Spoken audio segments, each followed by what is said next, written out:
Hello students, आपका जो last जो टेस्ट था मंथली टेस्ट 1 मैं वो एक्सप्लेन करने जा रहा हूँ। तो आप ध्यान से सुनेंगे कि क्वेश्चन टू क्वेश्चन में एक्सप्लेन कर रहा हूँ, उसकी कीज जो है वो भी मैं आपको एक्सप्लेन कर रहा हूँ। तो आप देखें कि आपका पहला क्वेश्चन जो है वो है कि carbon react with sulphur to produce carbon disulphide.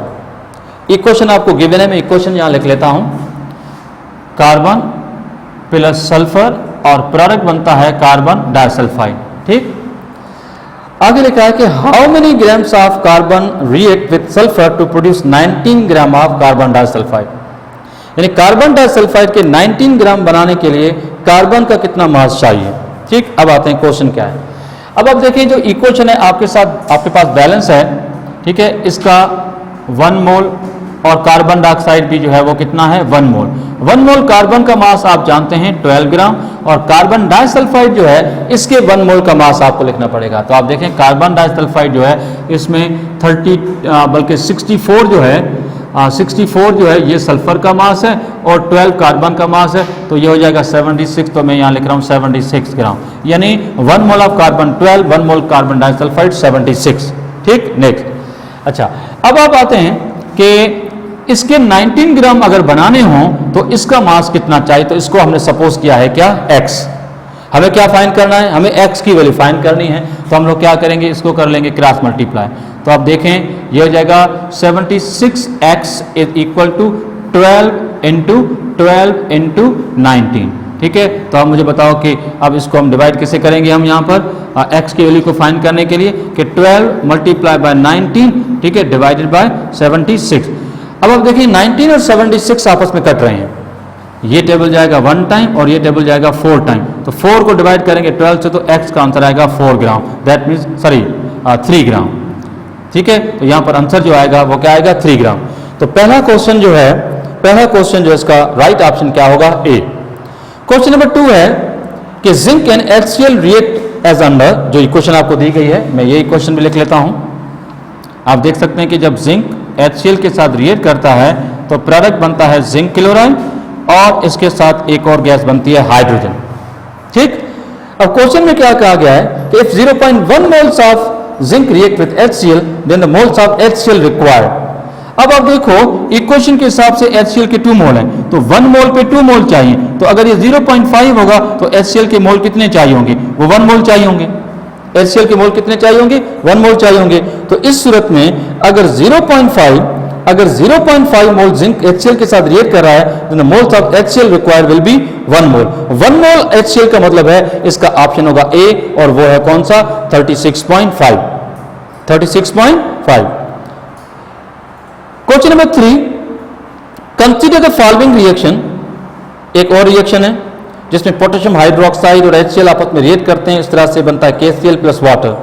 यह कहा गया है कि अगर 0.25 मोल्स KOH के रिएक्ट करेंगे HCl के साथ तो वाटर कितना बनेगा।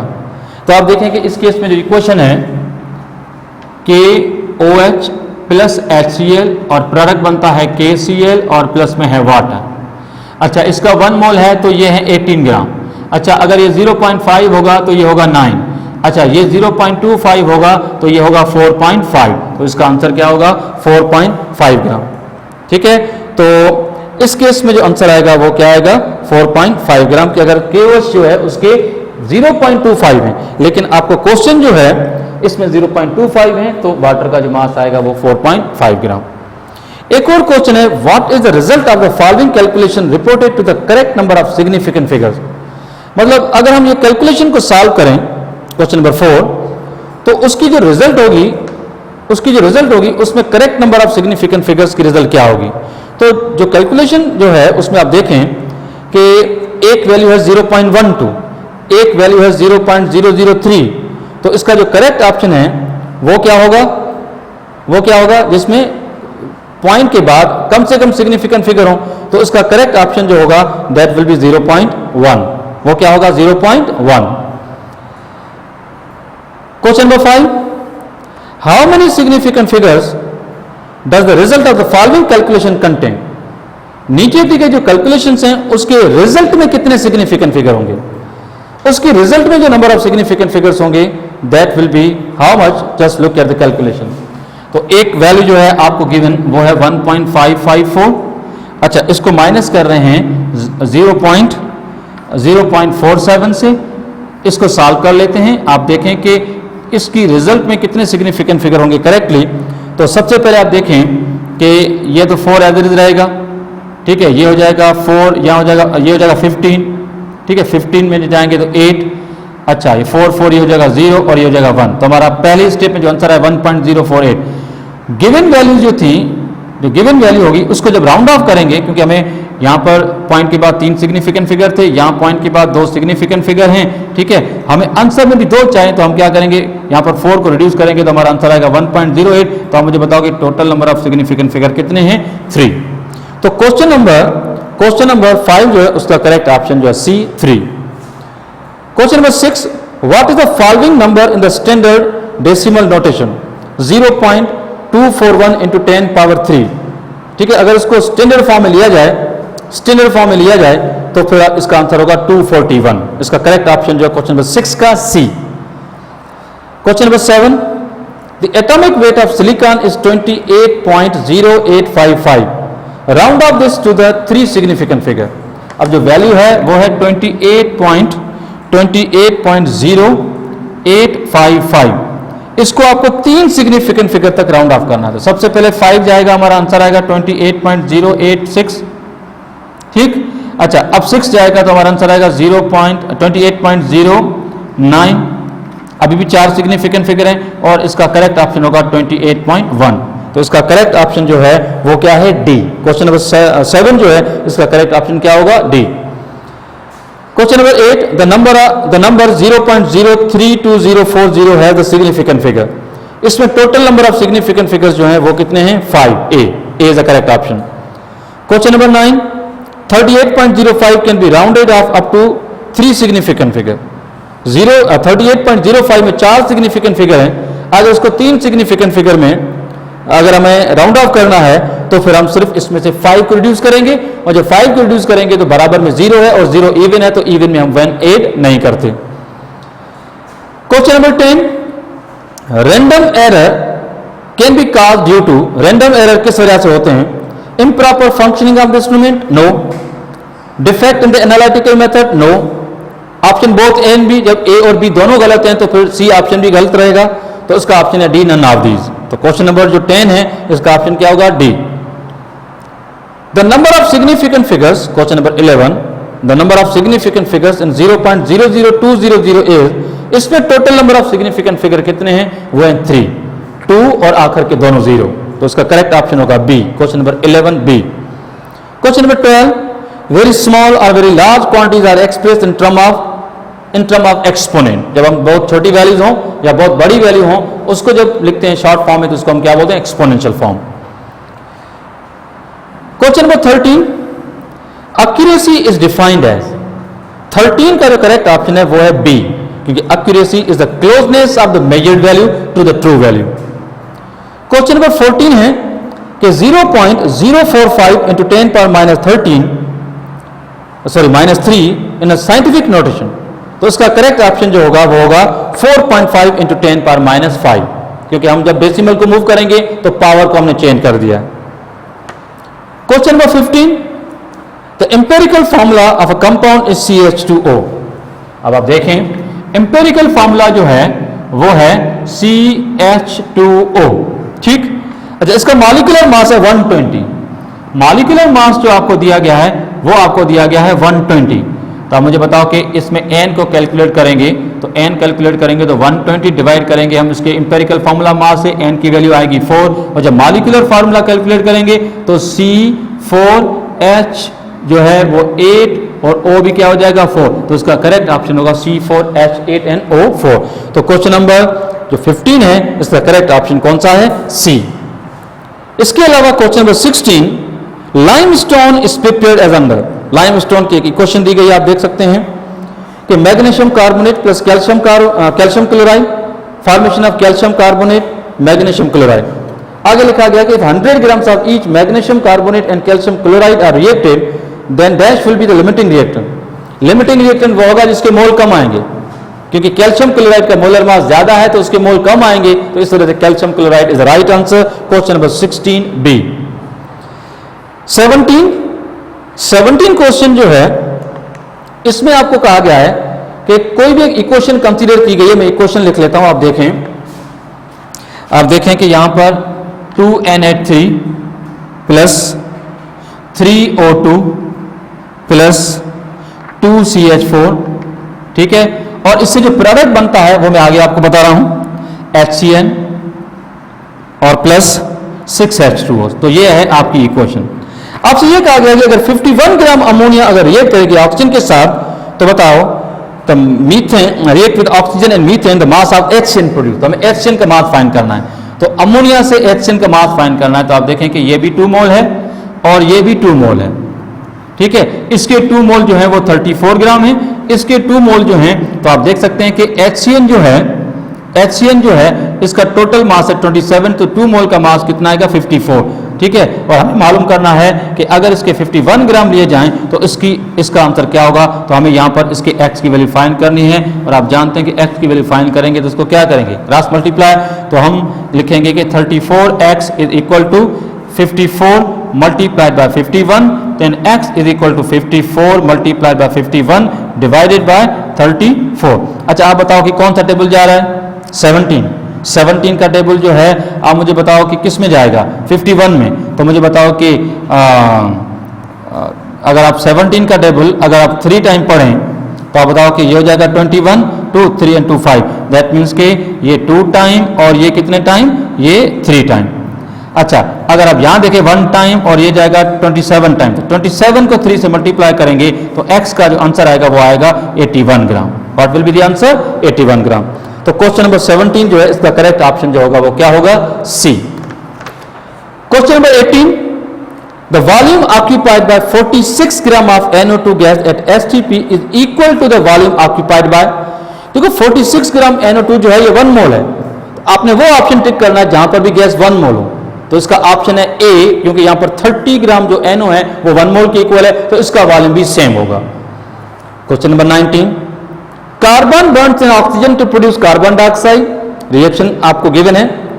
60 ग्राम कार्बन डाइऑक्साइड अगर ये करेंगे, ठीक है, ऑक्सीजन के साथ, तो फिर ऐसी सूरत में तो आप बताना कि ऑक्सीजन जो है उसकी अमाउंट कितनी चाहिए।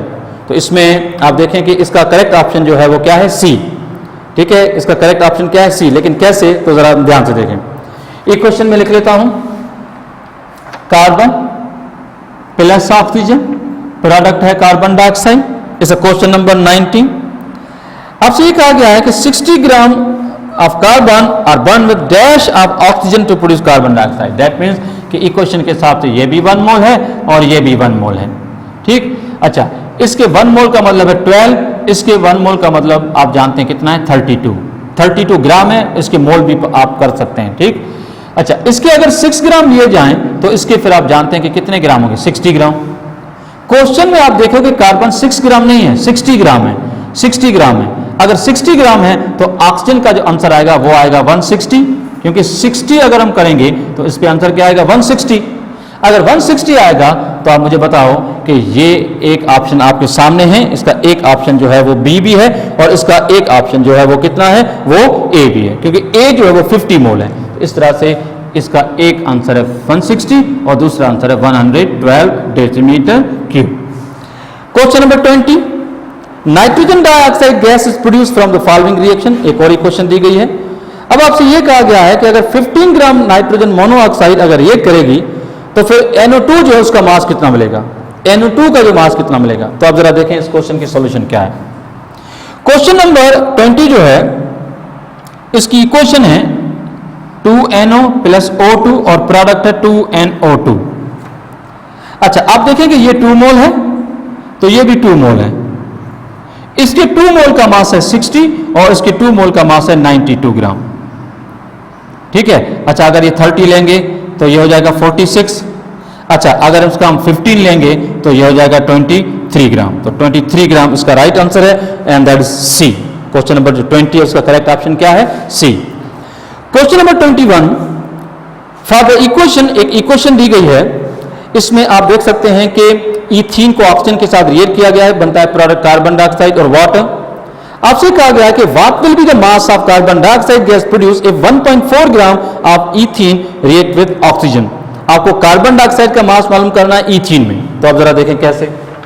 तो अगर फर्ज करो यह है ईथीन, दैट इज C2NH4, ठीक है। ऑक्सीजन के साथ जब रिएक्ट करती है तो प्रोडक्ट बनता है कार्बन डाइऑक्साइड। इक्वेशन के हिसाब से ईथीन के आगे 1 है और कार्बन डाइऑक्साइड के आगे क्या है 2 है, जो बैलेंस केमिकल इक्वेशन है। तो आप देखें कि अगर ये 1 मोल है तो ये कितने मोल है, 2 मोल है। अच्छा, 1 मोल का मास है इसका 28, इसके 2 मोल का जो आप देख सकते हैं कि जो मास है वो है 88, ठीक। तो 28 ग्राम पे 88 है, तो बताओ कि 14 ग्राम पे कितना आंसर आएगा, 44। बताओ कि फिर 1.4 पे आंसर कितना आएगा, 4.4। तो इसका करेक्ट ऑप्शन जो वो क्या है, 4.4। एक और क्वेश्चन भी है, आप देख सकते हैं क्वेश्चन नंबर 22 कि methane Burns in oxygen as, methane burn होती है ऑक्सीजन में और प्रोडक्ट बनता है कार्बन डाइऑक्साइड और वाटर। अब ये कहा गया है कि 160 ग्राम मीथेन को अगर लिया जाए, यानी 10 मोल मीथेन है, 10 मोल मीथेन होगी, तो फिर आपको ऐसी सूरत में कार्बन डाइऑक्साइड जो होंगे उसके भी 10 मोल मिलेंगे। और कार्बन डाइऑक्साइड के अगर 10 मोल होंगे तो उसका मास 440 ग्राम होगा और वॉल्यूम आप जानते हैं कि 224 डेसीमीटर क्यूब होगा। तो उसका करेक्ट ऑप्शन जो होगा 22 का C. Question number 23, potassium nitrate decomposes as, इसकी भी एक इक्वेशन दी गई है, ठीक है।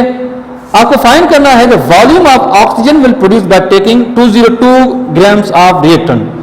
इक्वेशन में आप देखें कि जो 2 मोल कैल्शियम नाइट्रेट के, अपना पोटेशियम नाइट्रेट के जो लिखे हैं, इसके 2 मोल का मास ही 202 ग्राम है। तो इसका मतलब है कि ऑक्सीजन जो इसमें रिक्वायर्ड है वो कितनी है, वो 3 मोल है। और 3 मोल का जो वॉल्यूम होगा वो कितना होगा, वो आपको पता है, वो होगा इस केस में 22.4, क्योंकि इक्वेशन में जो ऑक्सीजन बन रही है वो सिर्फ 1 मोल बन रही है। तो 23 का जो ऑप्शन है वो कितना होगा, ए होगा। Question number 24, hydrocarbon contains 20% of carbon, 20% of hydrogen and 80% of carbon. तो अब ये क्वेश्चन जो सिंपल है, इसमें आप जानते हैं पहले मोल रेशो फिर सिंपलेस्ट रेशो। इसका करेक्ट ऑप्शन है CH3, जो इंपेरिकल फॉर्मूला है कंपाउंड की, वो कौन सी है, CH3। तो क्वेश्चन नंबर 24 जो इसका करेक्ट ऑप्शन क्या हुआ, C. Question number 25, mass of ammonia produce when 0.3 moles of hydrogen react with excess of nitrogen. Ammonia का मास कितना बनेगा जब हाइड्रोजन 0.3 मोल लेंगे। आपको सबको पता है, ये इक्वेशन मैंने आपको कई बार बताई हुई है, मैं इक्वेशन को रिपीट कर रहा हूं। देखें कि nitrogen react with hydrogen and it produce ammonia. अगर ये 3 मोल है तो अमोनिया बनती है 34 ग्राम। अगर ये 0.3 मोल होगी तो ऐसी सूरत में आंसर आएगा 3.4 ग्राम। तो उसका करेक्ट ऑप्शन जो है वो क्या है, 3.4। तो क्वेश्चन नंबर 25 जो इसका करेक्ट ऑप्शन है b, 3.4। Question number 26, the mass of 6.02 into 10 power 23 molecules of oxygen, यानी 1 मोल ऑक्सीजन का मास क्या होगा। Now that will be 32, option d. Question number 26 का ऑप्शन क्या है, d. Question number 27, the total volume occupied by 17 gram of ammonia, मतलब 1 मोल, 1 mole of nitrogen, ये भी 1 मोल, एंड 80 ग्राम ऑफ SO3, ये भी 1 मोल। सबकी कंडीशन STP है, तो टोटल गैसेस 3 मोल हुई, तो 3 मोल का वॉल्यूम होगा 67.2 डेसीमीटर क्यूब। तो उसका करेक्ट ऑप्शन जो है वो कौन सा है, बी। तो क्वेश्चन नंबर 27 का ऑप्शन क्या होगा, b. 28, which of the following contain the largest mass of hydrogen. Hydrogen का मास उसमें ज्यादा होगा जहां हाइड्रोजन के मोल ज्यादा होंगे। ऑप्शन ए में है, आप देखिए 5 मोल मॉलिक्यूल दिए गए, इसमें 10 मोल हाइड्रोजन है। ऑप्शन बी में 80 मोल्स हाइड्रोजन। तो करेक्ट ऑप्शन 28 का वो है बी, क्योंकि इसमें ग्रेटेस्ट नंबर ऑफ हाइड्रोजन के मोल्स हैं, तो उसका मास भी सबसे ज्यादा होगा। आखिरी point, which of the following has the highest mass. भाई हाईएस्ट मास उसका होगा जिसके मोल ज्यादा होंगे या नंबर ऑफ मॉलिक्यूल ज्यादा होंगे। तो 0.5 मोल जो O3 है, इसका मास होगा 24। 0.5 मोल्स ऑफ ऑक्सीजन मॉलिक्यूल, इसका मास होगा 16। Avogadro number molecules of O2, इसका मास होगा 32। और इस तरह से 5.6 लीटर अगर कार्बन डाइऑक्साइड, इसका तो मास बहुत कम होगा। तो उसका करेक्ट ऑप्शन जो क्वेश्चन नंबर 29 का है वो है C. Question number 30, the mass of 1 mole of nitrogen is equal to the mass of, अब आप जानते हैं कि 1 मोल ऑफ नाइट्रोजन जो है उसका मास होता है 28, तो आपने वो ऑप्शन टिक करना जहां पर भी मास कितना होगा 28। तो इसका करेक्ट ऑप्शन है B, 1 mole of carbon monoxide. That's it.